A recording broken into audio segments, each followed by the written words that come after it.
और बहुचर्चित सृजन घोटाला मामले में नया मोड़ आ गया है। घोटाले की राशि की वसूली के लिए अब जिला प्रशासन ने शिकंजा कसना शुरू कर दिया है।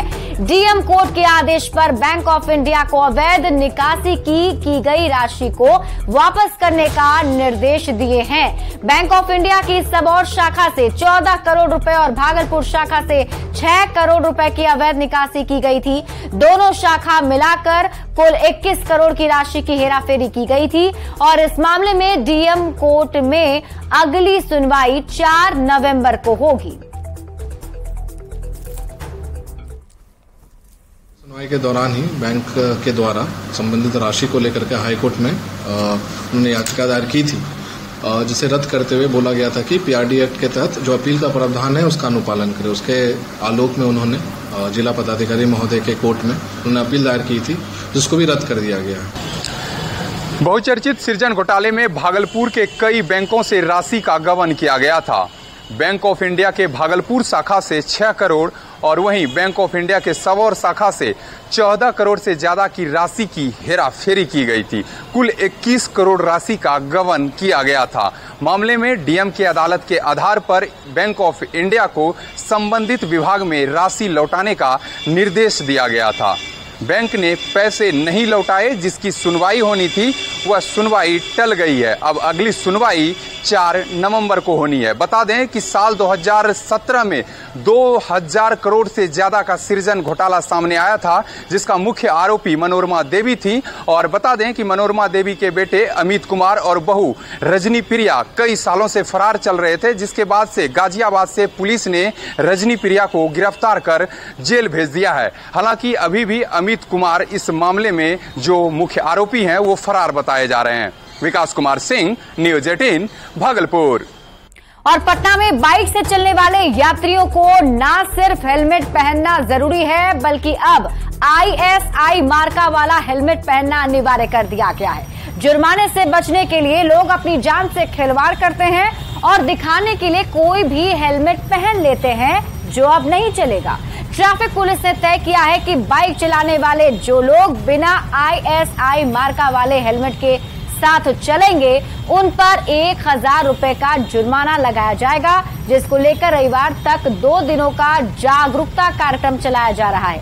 सोमवार से ट्रैफिक पुलिस इसे अभियान के तौर पर शुरू करेगी।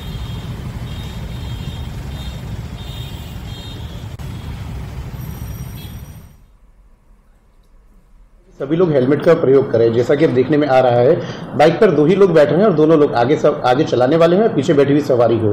दोनों लोग हेलमेट का प्रयोग कर रहे हैं। अब सेकंड स्टेज में हम लोग आ रहे हैं कि सभी लोग ISI मार्क हेलमेट का प्रयोग करें। इसके अंतर्गत 182A3 के तहत ट्रांसपोर्ट एवं पुलिस विभाग संयुक्त रूप से छापेमारी ऐसे दुकान वालों के विरुद्ध कर सकता है एवं ऐसे चालक या पीछे बैठी हुई सवारी जिन्होंने ISI मार्क हेलमेट नहीं लगाया गया है उन पर 194D के तहत फाइन किया जा सकता है। अभियान कब से चलेगा सर? यह अभियान हम लोगों ने पब्लिक को जागरूक करने के लिए आज और कल मीडिया के माध्यम से दिया है। हम सोमवार से हम लोग इस पर कार्यवाही करेंगे। खबर वैशाली से है, जहां पटना से कोसी जा रहे डिप्टी सीएम तेजस्वी यादव का भगवानपुर में जोरदार स्वागत किया गया।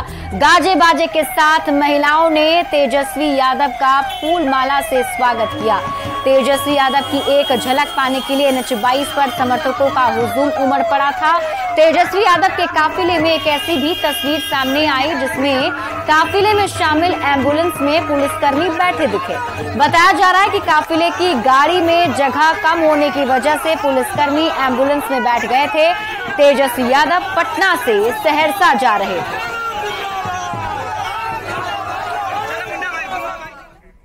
दरभंगा में एयरपोर्ट को लेकर मंत्री संजय झा ने केंद्र सरकार पर निशाना साधा है।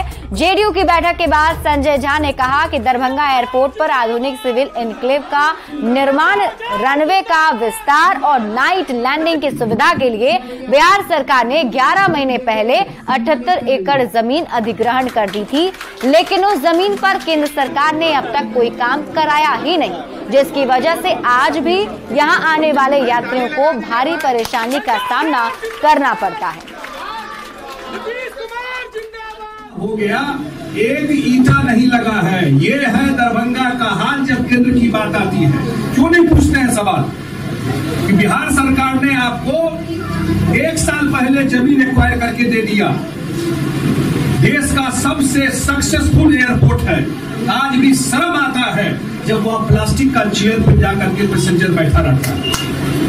याद रखिएगा 28% पटना से जो जहाज पे आप चढ़ते हैं, टिकट लेते हैं, उसमें बिहार सरकार का 28% टैक्स है। और दरभंगा में लोगों को टिकट सस्ता मिले इसलिए बिहार सरकार 1% टैक्स लेती है। 1% टैक्स लेती है 4 सेक्टर में, दिल्ली, बंबई, बेंगलोर और हैदराबाद नहीं, चेन्नई, 4 जगह जो आप जाएंगे तो 1% टैक्स, आपको सस्ता टिकट। उड़ान स्कीम का एयरपोर्ट।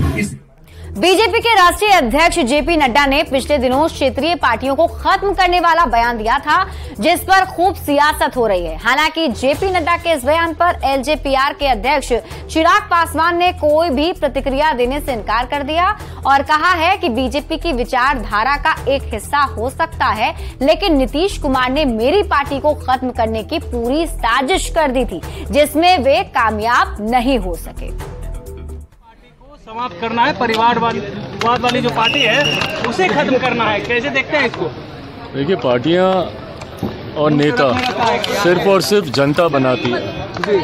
ये भारतीय जनता पार्टी की आइडियोलॉजी का एक हिस्सा रहा है, उस पर मैं कोई टिप्पणी नहीं करूंगा। पर अंतोगत्वा मुझे लगता है कि तमाम बातें जनता के हाथ में है। जनता किस राजनीतिक दल को देखना चाहती है।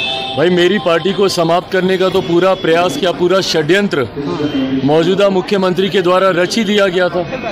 मेरी पार्टी के 6 में से 5 सांसदों को तोड़ लिया गया। क्या हुआ? समाप्त हो गई। बिहार में जातीय गणना के आंकड़े पर सत्ताधारी दल आरजेडी के एक और एमएलसी ने सवाल उठाया है।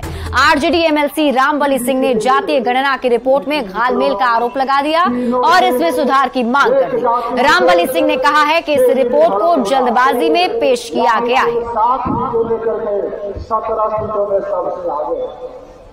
आपको बता दूं, लेकिन इस गणना को भी अगर हम माने तो सबसे बड़ा ग्रुप अति पिछड़ा ही है। तो अति पिछड़ा को सत्ता की बात होनी चाहिए। 1 नंबर का कुर्सी अति पिछड़ा को मिलना चाहिए। और अब अति पिछड़ा जाग गए हैं। हर जिले में, हर कस्बे में, हर पंचायत में अति पिछड़ा वर्ग के लोग समझदार हो गए हैं कि अपने साथ जो नाइंसाफी हो रही है, जो हकमारी हो रही है, उसको अब समझने लगे हैं। मैंने भी कहा है कि अगर जातीय गणना में कोई घालमेल नहीं है तो सरकार बूथ वार्ड वाइज इसकी जो है सूची प्रकाशित करे, या फिर जिनको ऑफिस में बैठ करके मैनिपुलेशन हो गया है, संख्या अचानक बढ़ा दी गई है, उनको भी पोल खुल जाएगी और जो संख्या का जो संशोधन होगा उस संख्या का जो है वो प्रकाशित करके लोगों के बीच में लाए। इतना हड़बड़ी की क्या जरूरत है?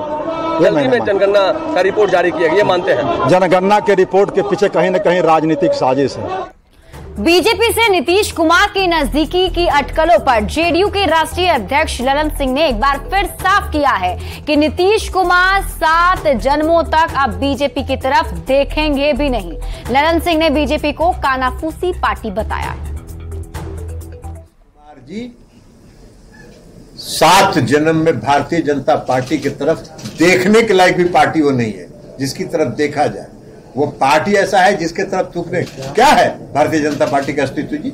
भारतीय जनता पार्टी ने देश की जनता से जो वादा किया, एक वादा पूरा किया है? कौन सा वादा पूरा किया? कौन सा वादा भारतीय जनता पार्टी की सरकार ने और नरेंद्र मोदी जी की सरकार ने पूरा किया है?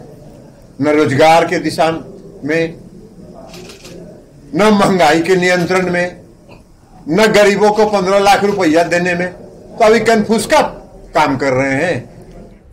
केंद्रीय ग्रामीण विकास मंत्री गिरिराज सिंह ने एक बार फिर नीतीश कुमार पर निशाना साधा है। बेगूसराय में गिरिराज सिंह ने कहा है कि राज्य सरकार बिहार में 100 पशु अस्पताल बनाने की बात कर रही है, लेकिन हालात ये हैं कि गंभीर बीमारियों से कई मवेशी की मौत हो रही है, लेकिन उनके इलाज की कोई व्यवस्था नहीं है। ऐसे में मुख्यमंत्री अब किसानों को और बेवकूफ बना रहे हैं।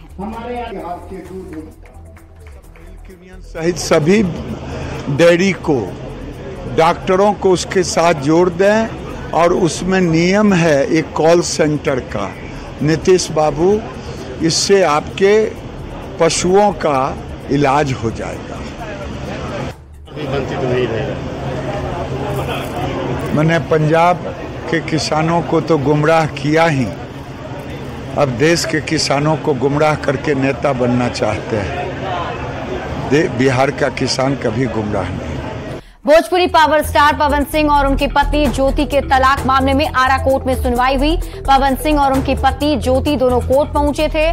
पवन सिंह 1 करोड़ रुपए देकर सेटलमेंट करना चाह रहे हैं, जबकि उनकी पत्नी तलाक के लिए 3 करोड़ रुपए और नोएडा में एक फ्लैट की मांग की है। केस की अगली तारीख 17 अक्टूबर को तय की गई है।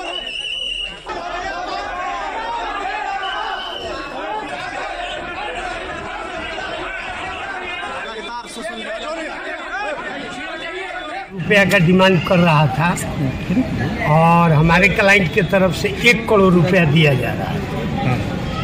फेल हो गया। अब आगे ट्रायल होगा। ट्रायल में जो निर्णय 5 करोड़ रुपए की मांग कर रही थी, आपको स्पष्ट शब्दों में मैं कह दिया। इसके बाद काफ़ी न्यायाधीश महोदय के समझाने बुझाने पर उन्होंने एक नोएडा में मकान और तब कहने लगी कि 3 करोड़ रुपया चाहिए।